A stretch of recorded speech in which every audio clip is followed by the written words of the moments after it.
booth.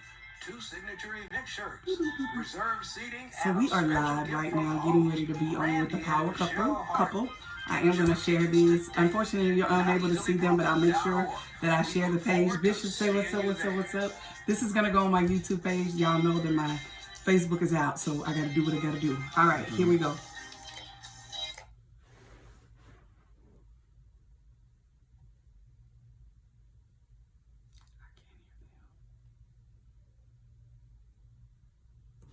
You can't hear you. Maybe they on live. We can hear them. We're backstage. We're backstage.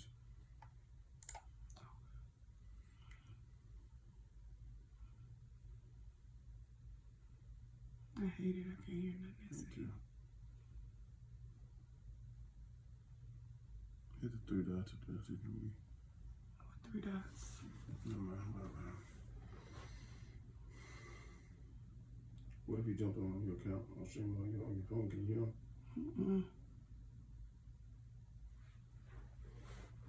I can't hear nothing they're saying. We're backstage. That's why.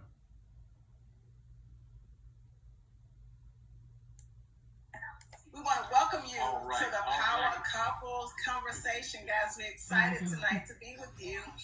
And we're practicing on this new technology, so just keep, get your friends on. Go ahead and share and like. So this is Michelle and Randy Harden, and they're pretty cool. So. All right, Mr. Harden. How you doing tonight? Yes, I am blessed. Hallelujah. We got the Hardens with the Hardens, y'all. God is doing a mighty work in the both of us. Yeah, we hope you guys are staying warm out there. Hopefully you are at home right now. You're not out on the roads, but you are spending time with your family. Use this time very wisely. Get some stuff done, and house cleaning work and all those things you've been putting off you didn't want to do. Well, you got time now. You got a lot of time now. So, guys, tonight, we're on live with our first couple of the Power Couple Conversation. We've been talking about this subject for about a couple of weeks now. Randy and I have been on, and we've been talking about not easily broken. So we thought it would be great to go ahead and engage with some couples who we know been married a long time, who can share their not easily broken stories, and you'll get an opportunity to kind of see what we're doing. So go ahead, if you're watching us on our podcast, if you're watching us on the stream, go ahead and like and share. And so we're going to go ahead and get started and introduce our guests. We have none other than Hello, Bishop Clyde and Lady Tonya Harden. We call it Harden Square tonight. Yes. Harden Square. How y'all doing today? We're doing good. How you guys doing? Staying warm. Yes. Like staying in the house. Is it cold there as well? Yeah, it is. It's really, I think we were outside earlier. It's around 28 degrees, so it's dropping quick. Yeah. Wow. It's still dropping. Wow. Yeah. But we're good. That's all we're going to get. Hopefully that's all we're going to get. I hope so. I hope so as well. Yeah. Well, thank you guys so much for being on with us. Like we told you earlier, we're going to have fun. We're going to have fun. I know you guys have a lot of stories you can share with us on tonight about being married. And our theme is talking about not easily broken. So we're so glad that you guys decided to be on with us and to join us, tonight. And so we just want to share with everybody who you are first, because maybe a lot of people have not had an opportunity to meet you guys. We know you do know a lot of people, but go ahead and tell our audience who you are and what you do. First, I want to say thank y'all so much, the Harden family, for allowing us to come on and be a part of this amazing thing that you guys are always doing for the kingdom. So first, we want to say thank you. We send virtual hugs to you right now. Yes. Thank you so much for allowing us to be a part of this. But just a little bit about us. Go ahead, honey. Well, my name is Clyde Harden. Obviously, the cousin of Mr. Harden here. We didn't meet in person. We actually was online when we connected, and kind of find out, we are family. But I'm the Bishop Clyde Harden Jr., the pastor and the overseer of New Destiny Fellowship. Well, just recently changed New Destiny Church. Me and my wife Miss Tonya, I'll let her explain who she is in a minute, but we've been married for, we're working on right now 21 years. Wow. 21 years. We're actually working on 22 years. 22. We're working on 22 years. 22 years. High school sweethearts. Did he miss a year? Yeah. We're working on the 22nd. We're working on the 22nd. This year is our yes. 22nd. But Okay. we're proud parents of 3 beautiful daughters. We are entrepreneurs, trivocational. We've got a full-time job, entrepreneur job, and then we got the ministry. It's a lot to us. It's hard to get into it all. But the ultimate piece, we love God, we love marriage, and we love doing ministry together. Yeah. Power couple. And of course, my name is Tonya Harden, not the skater, but I'm Tonya Harden. But been married to this guy, my love of my life. I always say my boyfriend, my baby daddy, my best friend, my all that in a bag of apples. He's all that and more to me. So that's pretty much who we are, man. We're authors of our book, Marriage Survival Guide. Also other books that I'm an author of, but he's an author of that with me, along with me. We did it together. So we just do things together. We've been living life. That's all we know is us together as a couple. So since 14 years old, and we've been together ever since. So, well, you know what? Let me stop. We broke up. We had some broken moments. But hey, it made us stronger, and we've been kicking it ever since. So yeah. Yeah, so I mean that's very interesting, that you say, those broken moments, and that's that's what we want to talk about tonight, is not easily broken, and for us being transparent about our marriage has really helped us connect with a lot of people to say, oh, we may not have been through the same thing, but we've been through some roads and some bumps too. Mm-hmm. So tell us a little bit, how you guys meet? How did you guys meet? First, his cousin, we were at the grocery store. We're from the country. We're from a town called Cold Spring, Point Blank area. And his cousin saw me at the store and somebody saw him. Yeah, I just moved back in town. I was living away and I was about to move back with my father. And the very first day I moved back to a small town called Cold Spring, I met my cousin and I say, hey man, what you going on with you? I said, I'm moving home. He said, I got the perfect girl for you. And literally the first day, we started talking. We talked on the phone. And then I had one of my friends, Monique McGatt. She also called me and said, you got to meet this guy. He just moved in town. They wanted us to be together. Yeah, they wanted us to be together. But it was, on the phone all summer. And I never met her. And the whole summer, I fell in love with who she was as a person. I fell in love with her story.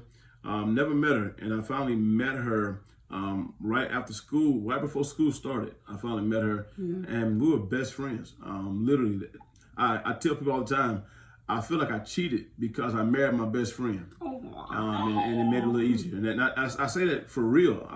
Now listen, don't get it twisted. Nobody's watching. Don't mean we're friendly all the time. No, just because I married my best friend. Right. But it makes recovery easier when you marry your best friend. And you grow together. Yeah. It's a stretching part of growth. Yeah. That we went through. But yeah, we met right down the road from where we're living now, and became boyfriend and girl. We were coding, my mama said. We were coding. We weren't boyfriend and girl. We was just coding. So that was back in the 90s. We were coding and enjoying each other, getting to know each other. And then we broke up, of course. Yeah. We broke up, but went throughout all high school, broke up. He went to the military. I got out of the country, went to the city, stayed in Houston, and all of a sudden, he I hate to, is that wrong to say? He came looking for your girl. He was trying to figure out, where she at. But we was, at the same time, I was being stubborn, but we ended up together and I decided. can say, God, and I know y'all got a lot of questions y'all want to ask us, and so I don't want to get off the... But I can honestly say that God put us back together. Yeah. It was important in my life to where I knew that I had enough and I've done too much. I went to the Navy trying to find myself and lost myself.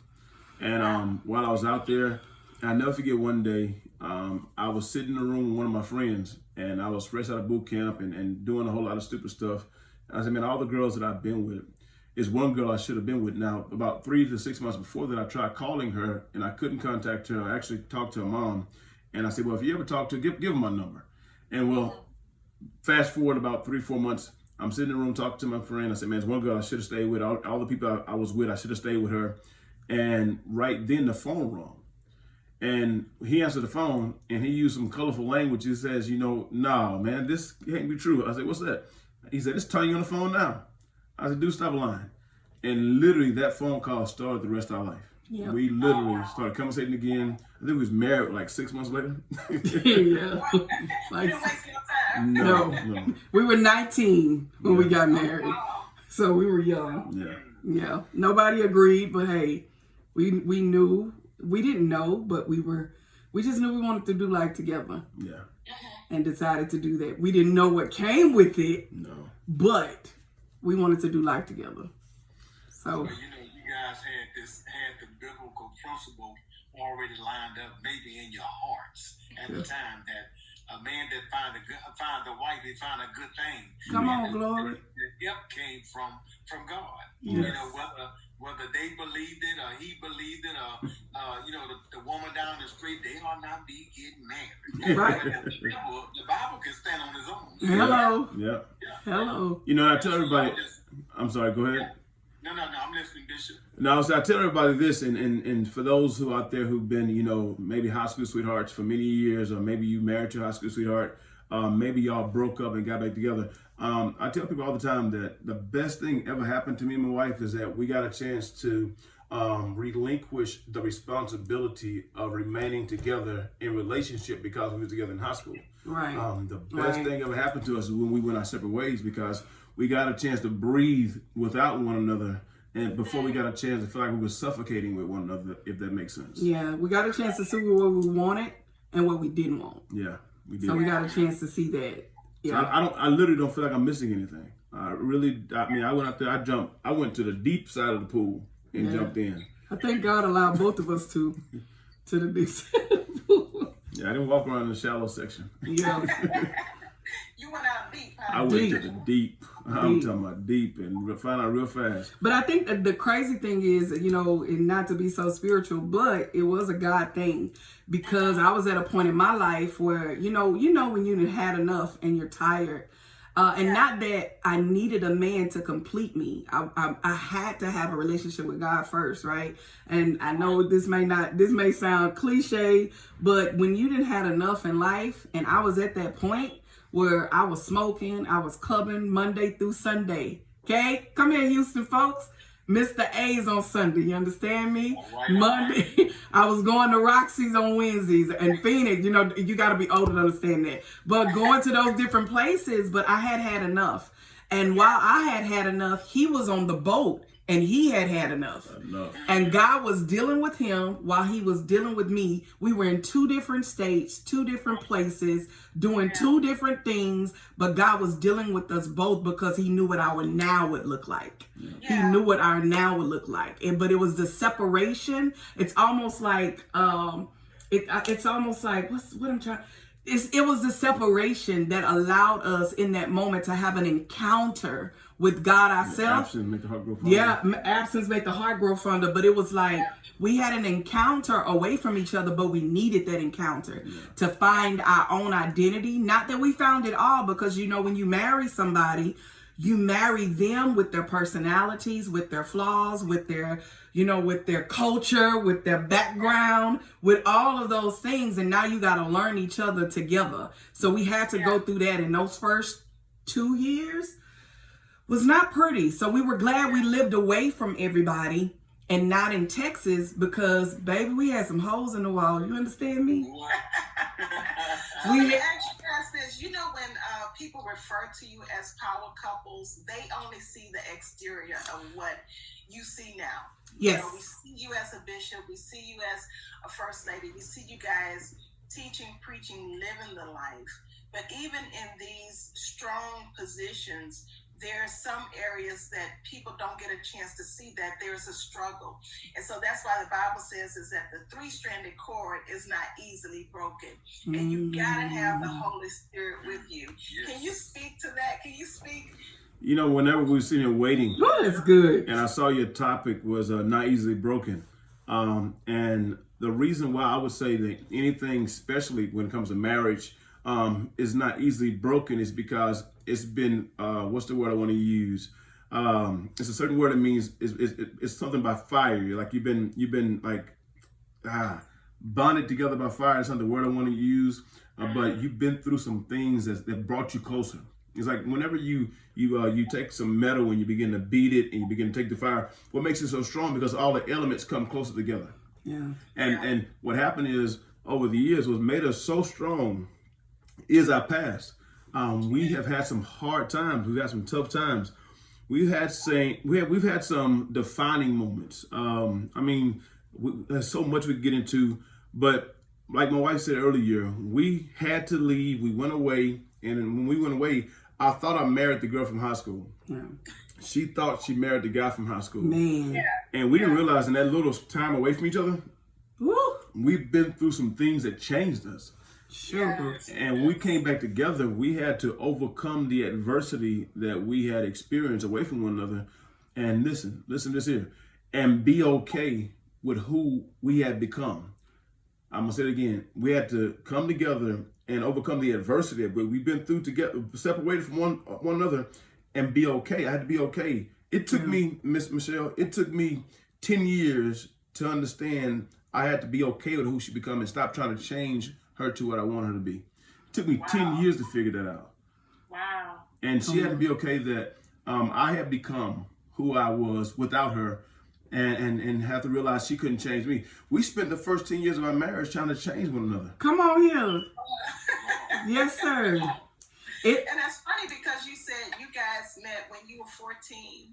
And so Randy and I met when we was 13. But as we got older, we're no longer those people, right? No. Hey, Randy, this must be something about the Harden blood. It must be something about that Harden blood. Y'all don't want to get rid of us.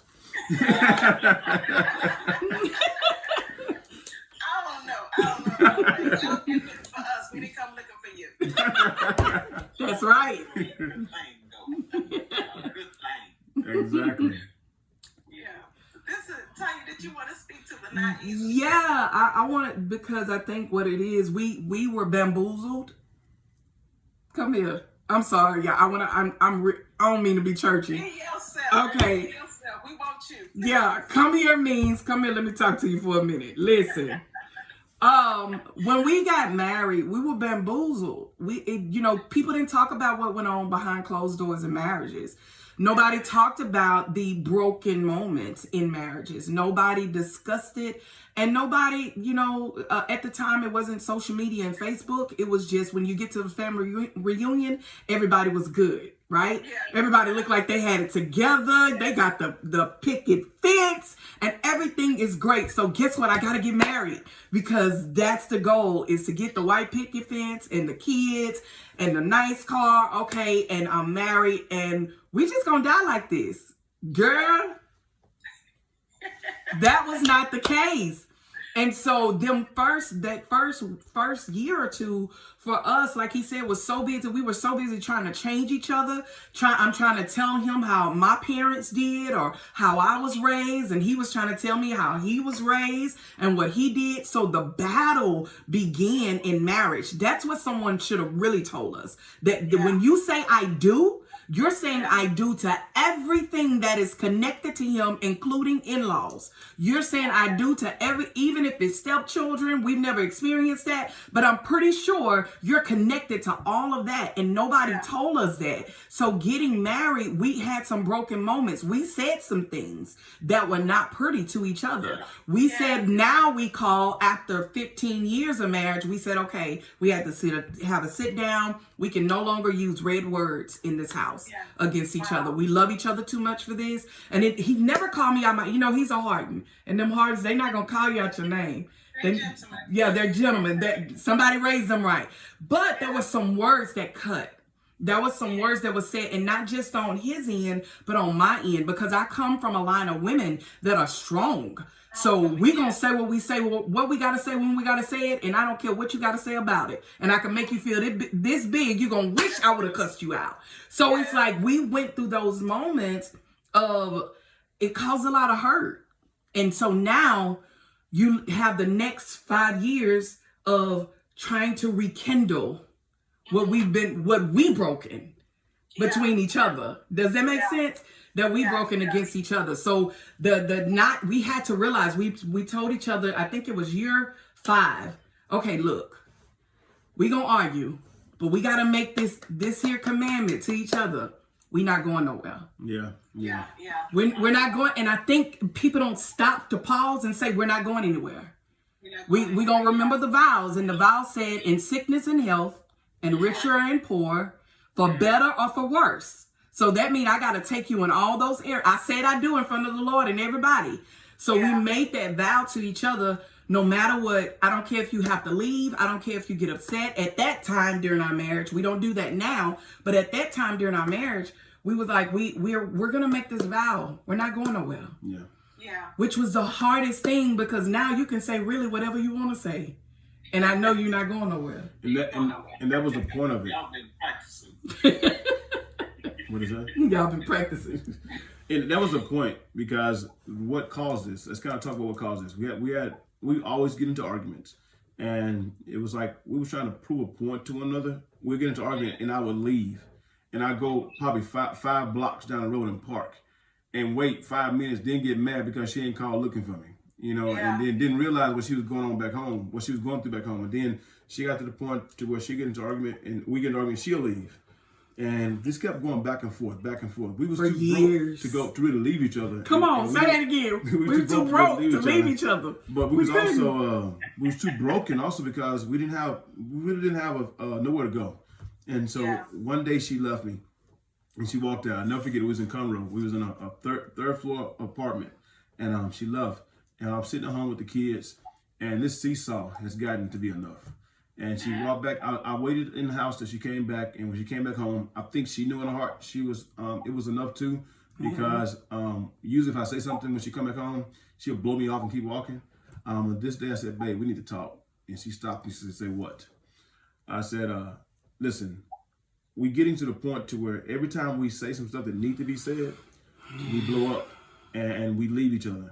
And what's happening is that we're not able to deal with some stuff because we're afraid that it's going to run the other person off. Yeah. I say that's not healthy. We need to get to the point to where we can admit to one another that no matter what, can you promise me? Can I promise? I can't ask you to like me all the time, but can you promise me one thing? There's nothing I can say to you that make you want to leave me. Yeah. And she said, well, I'll do that if you can promise me the same thing. I said, baby, I promise you today, there's nothing you can say to me to make me want to leave you. So today, starting today, we're going to be 100% honest with each other, no matter how much it hurts. And didn't realize that a lot of the hurt and the pain that we had already experienced through life was rejection. And so we were so busy trying to keep up the walls because I don't want you to reject me. And so if you reject me, then what is my go-to, Or what are the plans that I'm going to make after this marriage? How are we going to look after this marriage? And it had to get to a point to where it didn't matter what people had to say. Yes. How are we? Like, were we good? And can I tell y'all this here, Mr. and Mrs. Harden? I want to say this here with the utmost truthfulness. We are real. We don't put on a show. I mean, literally, what you see is what you get. And we never, when we at church, when we were around family, now we may not show you everything. Yeah, because you can't handle it. Everybody can't handle your everything. That's in any marriage. I don't care if you been whatever title. You don't need no title when you're married. And that's what we realized, that everybody can't handle everything. Go ahead, we're not showing you everything. We ain't finna argue in front of all y'all and cut a food in front of y'all. Right. But we real. We're not putting on a show. When I hug her, I'm hugging her. When I grab her, I'm grabbing her. When I found out I'm gonna live my life out loud with my wife. I'm not trying to put a show on for nobody, make nobody else feel bad or feel good. We're just that. I think that what makes us really, truthfully, uneasily broken. I mean, what is it? Uneasily broken? Not easily broken. Easy. Yeah. I think what makes us not easily broken is that, man, this is who we are, and there's nothing fake about this. Yeah. But it takes a while to get to that point. A lot of marriages and people that we even know, people have been married just as long as we are. They get to a point, something happens in the marriage. And I think it's what you guys illustrated is that you took time to have a conversation. Yeah. And it was an authentic conversation. And I think Randy and I, we talk very candidly all the time. Every day, I think we have a new discovery about our communication skills. Yes. about being real with one another, and because there's nobody else here but us, Right. And so I think marriages, they lose out on that because you guys said something very powerful is we tend to want this person to be who they used to be. Yes. And Or who you want. or who you want them to be. That's right. But we mature. We Yeah. grow up. We spiritually grow. Yeah. So what happens when we start growing in ways that our mate didn't know us? Yeah. It's allowed. My husband said something one day, and he said, we don't allow our relationships or people in the marriage to upgrade. We need to upgrade on the phone. I just had to upgrade my phone the other day, and I don't like it. You know, I don't like the upgrade. But at the end of the day, the upgrade is better for me, because if not, one of the things my husband said was that the phone starts to get a little, you know, it acts a little funny. It starts getting a little soft, you know, a little just different. And we don't, now we'll upgrade a phone, but we won't allow our spouses to upgrade, and not necessarily upgrade, but to transform or to grow. And that's the thing. I think we got away from wanting to grow together. Yeah. And I tell y'all this here, we had two major problems in our marriage. Mm-hmm. Two major problems. The first major problem we had in our marriage, can y'all hear me okay? Because I'm a soft talker. Okay. The first major problem we had in our marriage is learning how to balance money. Money was our worst issue. We still working on it. The Lord is still working on us. Yes, He is. I'm gonna give us credit. I'm gonna give us credit. We way better. We way better. But with money. But the second thing we had a problem with was this here, was embracing each other's identity. Whenever we first got married, the first few years, I thought I was my wife's savior. I was in the Navy. She was in a bad situation. I came home. I picked her up, took her with me. And I thought her whole life was to support me. If I go to work, if I come home, if I bring home money, if I'm not sleeping with other women, if I'm not, you know, out in the streets running behind the boys, whatever I ask you, much is given, much is required. And literally in my mind, I thought her job was to respond to everything I gave her, as long as I gave her everything I thought she wanted. You didn't hear me. Speak, sir. As long as I gave her everything I thought she wanted, she needed to give me everything I think. Y'all didn't hear me. Come on. And so what I'm doing, I'm giving you a uneven exchange. And one of the best sermons God ever had me teach is serving me the way I want to be served. And what I dealt with was, Mary and Martha. Martha was so busy serving, but Mary sat at Jesus' feet and asked, "How should I serve you?" And He said, "What I give you will be with you always." And that changed my life, because I was wondering why my wife was so unhappy with me, with everything that I did, everything I thought she did, what she wanted. But I never said that and asked her, "What do you want from me?" She wanted. Come on, sir. And listen, can I tell y'all, when I found out what she wanted, the things I was... Listen, this is no joke. This is no joke, because I really came home one day and she asked me, was I cheating on her? Y'all know really. It's in the book. It's in the book. I came one day and I was working. I was a preacher. I was studying. I was at work, spending time, doing my stuff at work, coming home. And I thought, I ain't slept with a woman. Hear me?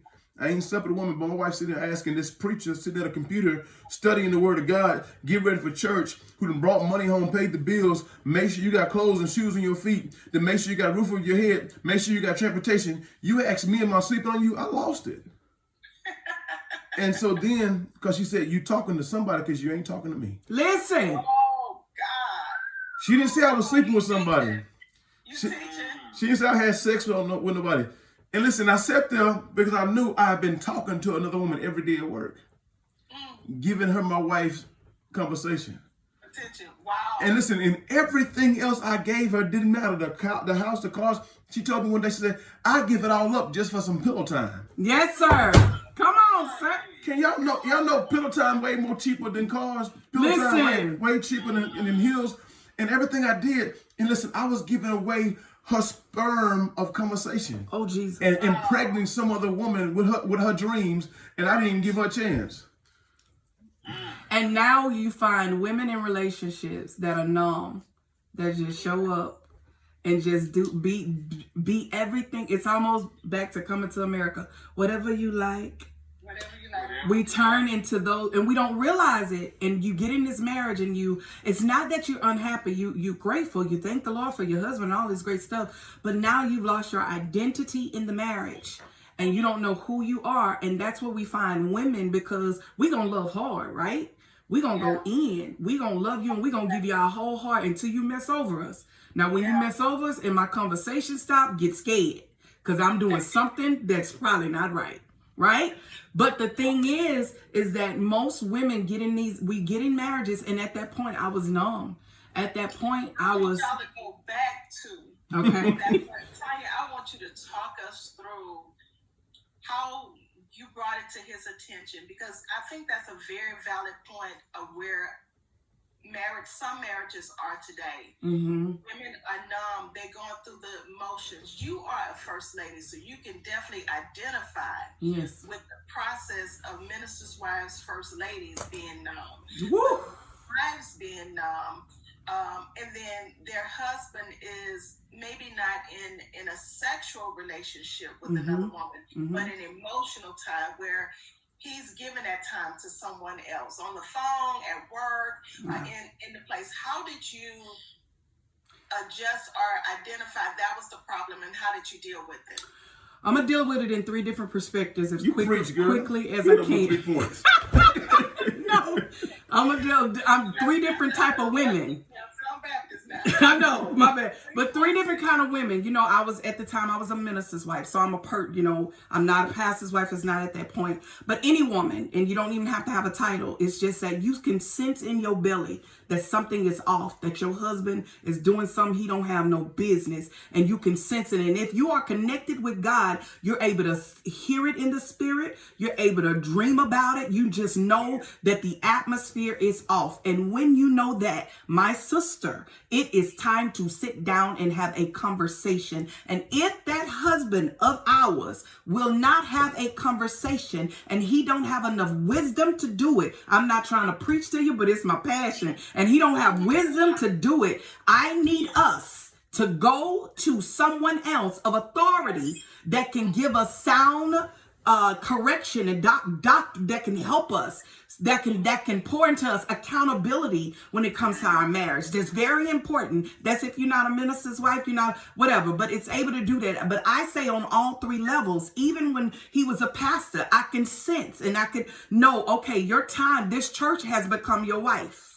Yes, wow. We have to have a conversation. Not that I'm trying to be like a because pastor wife, we can be Jezebel spirit and try to take over everything, but we can't do that, right? So I had to be able to have that conversation with him as a pastor's wife, as a minister's wife, and every area we had to have this conversation because we were in areas of growing. When we were married, when he became a minister, when he became a pastor, when he became a bishop. Okay, babe, wait, we got to sit down and talk, because at the end of the day, these girls are growing up. That was the conversation as a pastor. I get it that I thank the Lord for every church member that is a part of New Destiny. But at the end of the day, these people are not going, or may not be going where we're going. But at the same time, these people are very important, but our children are being left behind. So we got to make sure that we take our time with our children. So on every level, it was that, hey, and we say this, these are our words, it's from the game. Can I have a truth moment with you? That was powerful. That was a game changer for us, because every time we talked to each other, we were so defensive. We was ready to defend ourselves. And listen to this. I want y'all to put this in perspective. If she came to me offended and I became defensive, we immediately become on 2 different teams. Yeah. Come on. We the Cowboys and the Giants. And the Texans. And the Texans I ain't on the football field. We'll keep them out the game. But that was something that I had to understand, is that if she came to me, this is something I had to work to, and I'm gonna share this with every man on this call and everybody listening. If she come to me offended by something I did, offended by something I said, offended by something somebody else said in our proximity, your mama, my mama, if she offended, if I immediately get defensive, we are literally on 2 different sides of the ball. We're on 2 different teams. Yep. And so I made it my responsibility to force myself to be offended when she got offended. Yeah. Wow. So we'll stay on the same side of the team, because truthfully, if she got offended, truthfully, especially with somebody in our proximity, I was trying to protect the church members. I used to try to protect my church members from my wife. Yeah. I knew they were being defensive, but I was trying to protect the relationship. I was trying to maintain a relationship that wasn't even there and destroying a relationship that was already existing. Come on. And so I had to say to her things that I felt. It took me years, y'all, 10 years to be able to say the statement. I know, baby, I saw it too. Woo. Come here, Pastor's wife, Pastor. That's a winning team.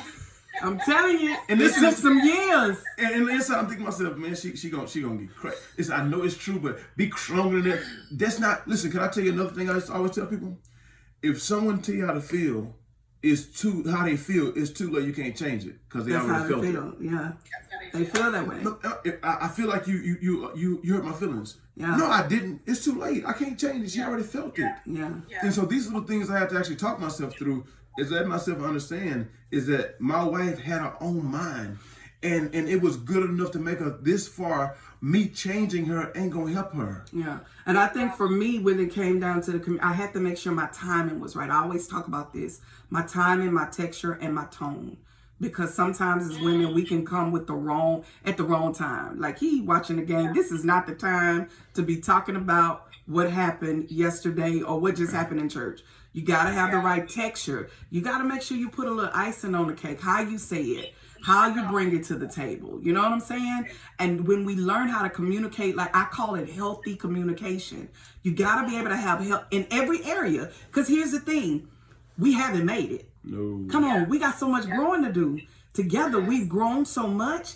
Why wouldn't I want to stay in this knot so that we can keep growing? You know what I'm saying? Because who you were 22 years ago is not the man I married. Who I was 22 is not the woman you married. And because of that, we're able to benefit. Why we keep the knot? Come here. Because we're able to benefit from this knot. You understand me? Think about it. If I would have left and continued to be numb and did not communicate and walked out and said I wanted a divorce, somebody else would be reaping this. Ain't nobody got time for that. No, ma'am. We got to be able to be willing to allow the marriage to evolve. You evolving together. It's like a growth thing. Like where we're at right now, we're doing business together. We ain't never been here where I've done my business, he's done his, but we're doing business together. So that's a whole nother so what God is doing, God is allowing us to be transformed from the inside out in every area of our life of marriage. And now we're enjoying the fullness of marriage. That may be a next level next year, maybe in a couple of weeks. We don't know, but be willing to grow together. We had come here, you ready for us to get real? Here we go, you ready? Listen, I don't know, but Christmas Day, hotter than fish grease. I ain't talking about what happened 5 years ago. I'm talking about just December. You understand me? Hotter than fish grease. But had to look, Michelle, I realized I done got older. I got stuff changing on me. And I gotta take a moment and say, okay, what is wrong with me? Why am I flipping out like this? That's good. That's good.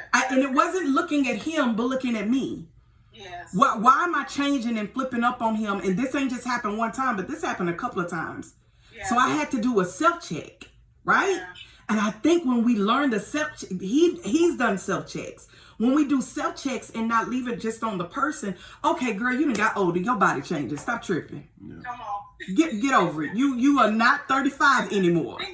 The thing about it is you can, for women that are listening, you can have a conversation with yourself before you have a conversation with them. That's and good. I think sometimes we forget that. Yes. We can talk to ourselves because, just before this broadcast, I was getting ready to get lit about something and I had to talk to myself.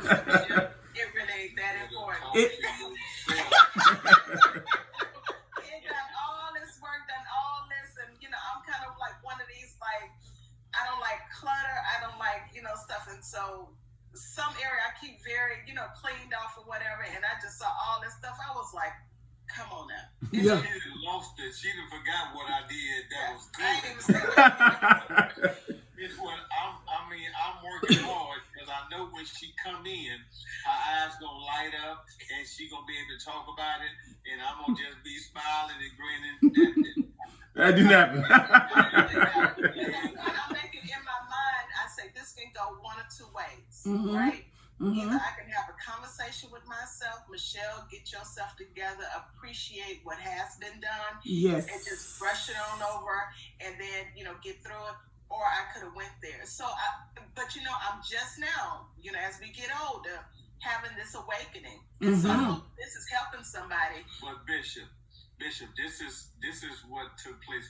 Michelle made a decision to go to her corner, and I made a decision to straighten up some things. I move stuff around everywhere, man, and only I know where it's at.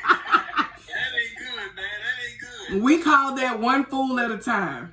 That's what we call. We learned from an older couple. They said they would talk to a couple at the store, and they said, "How did y'all make it 89 years of marriage?" They said, "One fool at a time." Somebody be a fool one day, somebody else be a fool. Everybody don't act up on the same day. They do it at the same time. Yeah. Well, you know what I ended up doing was when Michelle went to her corner to get herself together, I put my own self in time out because Michelle had fixed our lunch. Well, guess what? As hungry as I refused to eat. I just said I'll warm it up in a minute. I put things together that I know that she was gonna approve of, and then she say, baby, I said, yeah. She say, have you eaten? I said, no, because she know I'm gonna clean up. I mean, this is what I do when I get mad. When I get mad, I'm gonna clean up the whole house. So she gonna make you mad just to get you clean up. Wow, that's amazing. That's People amazing. don't know that, man. I mean, we just now starting to tell our story and being transparent because, they say, like in the streets, they tell us, that everything they glitter. There you go. Yeah. And that may just be the sun, come down on it, and that's it. Yeah. It's not like that all the time. Michelle and I have our heated fellowships, but we know at the end of the day, we better get it together. Yeah. Because, see, we know God and God know us. Yes. If we didn't know. Yeah. But one thing, God gave me a glimpse of Michelle way back then. Come on, glimpse. And guess what? I respected the game then. We watching movies, and I got my hands folded just like this here, and we watching movies.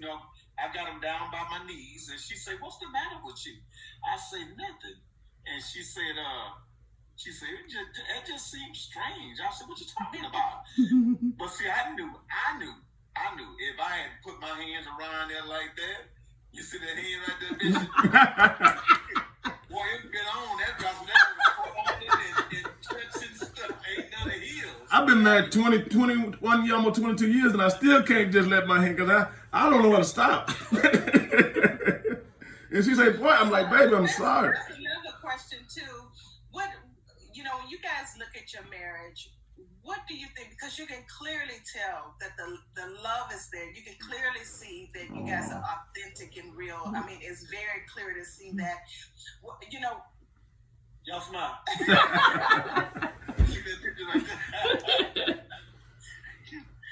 me see if I can get my thought back. I'm sorry, baby. I love it. So, you can clearly see the love that you guys have.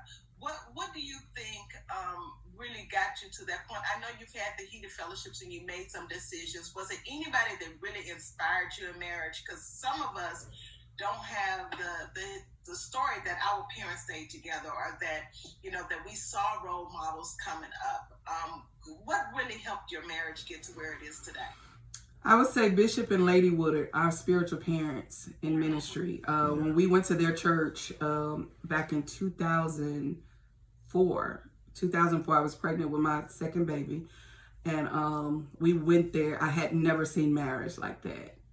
I had never, and I'm not knocking anybody else, but I just never seen something so pure. Yeah. It was just different for me. And the years of being that we had been in ministry with them, a lot of years, and just to see them. And I know we didn't see them all the time, but it was just that for us, the purity of their marriage and who they were. Now, if I could add to mine, is this here, and I would like to say the Woodards Yes. was definitely a goal. It was a goal. And I think what really got us the best is, I don't know if it happened on purpose or on accident, but it was the wins, right? We had so many different wins because we had so many. When we first got married, we had nothing. We got married. Well, I owned a Corolla, and she had an apartment. And I was in the Navy, but all I had was a Corolla and she had an apartment. So we literally had we had one bed too. We had one bed. She had nothing. We had one bed. That bed was so broke. It was so broke. Remember, it's a long story. But. So we both was in some pretty bad places. Right. And we was forced to, I was forced, I don't know who pulled each other first. I'm not going to go through all that. But one of us helped the other one win. And it was so attractive that, man, he or she helped me out, right? And then when that person got strong, no matter what area it was in, I was struggling with something and she pulled me forward and she struggled. It's like we had so many different wins along the way and we didn't leave each other when we was having those struggles. Mm-hmm. I mean, we've had some bad struggles. I'm talking about some personal issues that we faced and we dealt with. And it's like that in my case, she was always there for me. Yeah. In my worst time, she was always there for me. And then I caught myself feeling that I owed her the same when she went through some bad times. And it was those, looking back on them, that I could look at this woman now and say, man, I don't know nobody else in my life that was there for me as much as she was. And I'll say this here real quick, and I tell the churches all the time. I never forget when I was in high school, and listen, it wasn't starting when we was married. When we were together dating, we were both was in some awkward situations. We won't go into details in our upbringings and our lives. And those phone calls we had was saving our life. Yeah, yeah. And so I never forget one day I was in the locker room with some guys, and everybody was in the locker room was, you know how men always lie on themselves and who they slept with and all this kind of stuff. Well, these guys were saying, yeah, Clyde, I know you hit. Yeah, they do. But the guys like, yeah, Clyde, I know you hitting that with Tonya. I know you hitting that. And I got angry because I knew if word got to her that I was talking about that in that way, knowing we haven't, I may lose my conversation. And I needed that conversation. And so I angrily lashed out at them and said, guys, you keep your mouth off that. You talk whatever you want to, but keep your mouth off that. Me and her cool, we didn't like that. But I was fighting for that relationship, that conversation. And so I think the reason why we are who we are is not so much about the things that we have, what we're doing, it's about where we come from. Yeah. That foundation, yeah. We come a long ways, man. And wow. I tell the kids, don't talk to my wife like that, dude. Because, hey, when you gone, all I got is this. I'll fight you over my credit, my kids, and my wife. Go on, credit. So as we wind up, we've had an awesome, amazing time with you guys. I have two questions, and this question is for each of you. Tonya, what would you say the most thing that you admire about your husband that he has never ever heard you say? I don't know if he never ever heard me say it. I admire my husband's tenacity. I admire my husband's loyalty. 22 years, and he's never given me a reason not to trust him. Wow. He's given me every reason to, like, stability. And I wrote that in my book. Like, that's something that I cannot explain, that he gives me stability, but he loves me with all of my flaws. Even in my crazy days, I know he still loves me. We might be mad and don't like each other that day, but he loves me. He loves everything about me. And that's what I love about him. And this is my guy. Like, I always tell him, man, you my dude. And he is so, he's such a dreamer, and he don't see the potential. But to see him walking out now, he started in 2020. And to see him walking out now and his full potential, that I know it's more to it, it's just mind-blowing to me. Yeah. Because I seen us where we are. But I know we got more to do, but I appreciate where we are. Yeah. And he has never, ever mistreated us. When I say us, me and the girls, we have 3 girls. Just, he wasn't that guy. He always there. You gonna make me. For them girls, man, he show up every game. You understand me? Every game he can, unless he got to be at another child's game and got to miss a game, but he gonna be there, and he's that guy. And it, like I said, I can't explain. God bless me. As my mama say, I like that. I like it. My mama say, God bless me, and he blessed me with a good one. Yeah, I got the good one, and he's Bishop, good to what do me. you have to say? What would be your? I'm glad she went first because allowed See, me. Michelle, y'all ain't right. I'm glad she went first because it caused me to simplify mine. And I will say she never heard me say this. And the reason why I love her so much, and something I say, because she get me and she got me. She get me and she got me. And we're gonna say that because she get me. You know, no matter what, she know who I am. She know what I can be. I promise you one thing. I have not accomplished one thing that I knew I couldn't do, but she did not. I want to say it right. I've never accomplished something without her pushing me to do something I know I thought I couldn't do at first. Everything I've accomplished because she pushed me to do what I thought I couldn't do at first.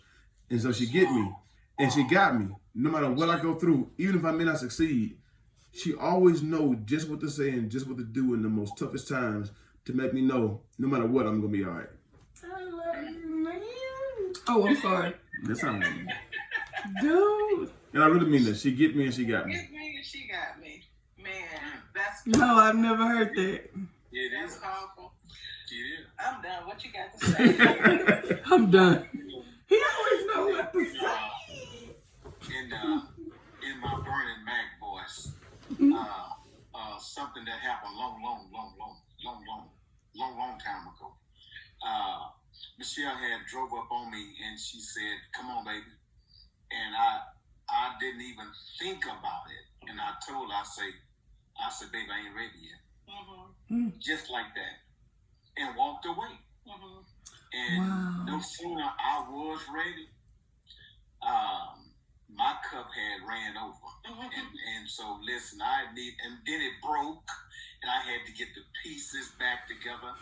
And what I'm saying actually is that even when we're broken and all messed up, we got to get ourselves together first. Yeah. We got to get all my 100% together, and then bring it back, you know, and Michelle's 100%.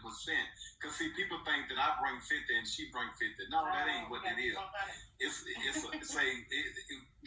We talking about 100. And even when they found out that the prodigal son had got his life together, and that Michelle had found somebody that can love her for real, man, the wedding went from a simple wedding of Michelle's sister and my older brother to a 12 men and 12 women walking down the aisle, and wow. I mean, me singing to her coming up the aisle, her father walking up. Now, I didn't see all of that. Yeah. But when I told her I wasn't ready, guess what? I was being honest with her. I love it.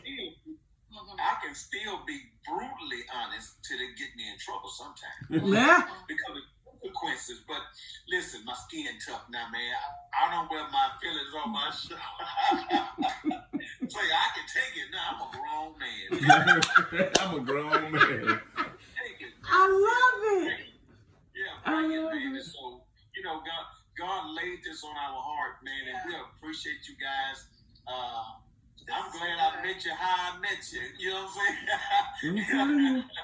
I mean, it's laid out, man, now with the Power Couple Summit. And, you know, we pray that you guys can be there. Yeah. And we got to get together before then, though. For sure. We would love to spend some time with you guys. It's crawfish season. It is. I'll be there. She'll be there. I get her baked potato. Yeah. I used to be just like that till Michelle started dipping that butter. I mean, she merged it up and bring it back and say, baby. And when I taste it, because it's because I trust her. Yeah. That's why he ain't got hooked. Now I can go to a meeting now and say, I am Randy and I am a coffee. I love it. Yeah, we count down. We count down to Saturday. I said it can rain, sleet, and snow. We're going to slide somewhere and get some crawfish. I'll tell you what. Let us know when y'all want to get together. Thank you guys so much for being with us. Do y'all have any closing words? We have a lot of people that are remarks. We have pastors that are on, and they're just talking about this is healthy communication. And I know you guys have really blessed people, and I would love to see, at some point us do something together, because we don't call ourselves expert. Right. This is just who we are. And so long before people start calling us Power Couple, because they would always see us together. But there was something that a man told us when we first got married, and I was doing an event. He says, as long as you guys stay together, as long as you keep that 3-stranded cord together, there's nothing that you won't be able to do. And this is like maybe 14, 15 years later, now we're in a position where we have literally put pen to this, that, the 3-stranded cord is not, and that's KNOT, not broken. We can't do this by ourselves. It takes the Spirit of God to help us to be godly women, and it takes the Spirit of God for the men to be godly men. It's so many things and adversities out there. And so I know, the people have been blessed this evening by what you guys have said. So do you have any closing remarks before we leave, before we get out of here? I would say, because I know you said pastors are maybe watching, and I always say this to my pastor's wife connection, it's important to stay connected to God, stay connected to your marriage, and stay connected to ministry. And I think it's very important to have those things when it comes to marriage as well. You got to be able to stay connected to God when it comes to marriage, and because you're going to need him to deal with each other and be willing to deal with each other. I think that's where we mess up at. We don't want to deal. I don't want to deal with your issues, your backgrounds, your faults, your mistake. Be willing to deal. Yeah. And the only way you'll be willing to deal is staying connected. That's when you're able to see yourself, right? Through God's eyes, and not people, but you're able to see yourself through God's eyes. But stay connected to your ministry and all that great stuff. But your marriage is so important. Marriage is ministry. It's connected to where you're going. And it's about what you're leaving for, legacy. That's a whole nother conversation, building together and all that great stuff. So I just say this to that couple out there that says, I want to give up, I want a divorce. Before you do that, just take a pause. Before you sign a dotted line, just take a pause and remember why you said I do. Yeah. And try to add to it, to leave one thing, we kept saying something over and over again, power couple, power couple, power couple. And all I kept thinking about, Michelle and Mr. Harden, is this here. To be a powerful couple, that means you're not one powerful individual and another weak person. A powerful couple means there's two people who are powerfully thriving in their own dreams, but thriving together. So what I'm telling to that woman, that man, don't lose yourself in the marriage. Right. He needs you to become strong, and she needs you to become strong. And don't be, listen to this, intimidated because she's strengthening and becoming strong. Come on. It's not a competition. Y'all are here. It's a whole other conversation, like Mark said. It's not a competition. We did it. We had the competition moments. We had to realize that we complement each other. We don't compete with one another. Wow. Well, you guys stand by. We're going to be back. We're going to make a couple of announcements, and then we'll see you guys backstage. Stand by 1 second. Alrighty.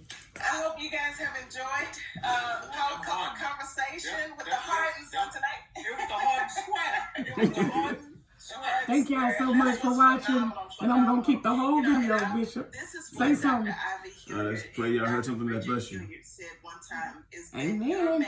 Stay blessed. Remember, you are a product of God's grace and mercy when you learn to see yourself through God's eyes and not people.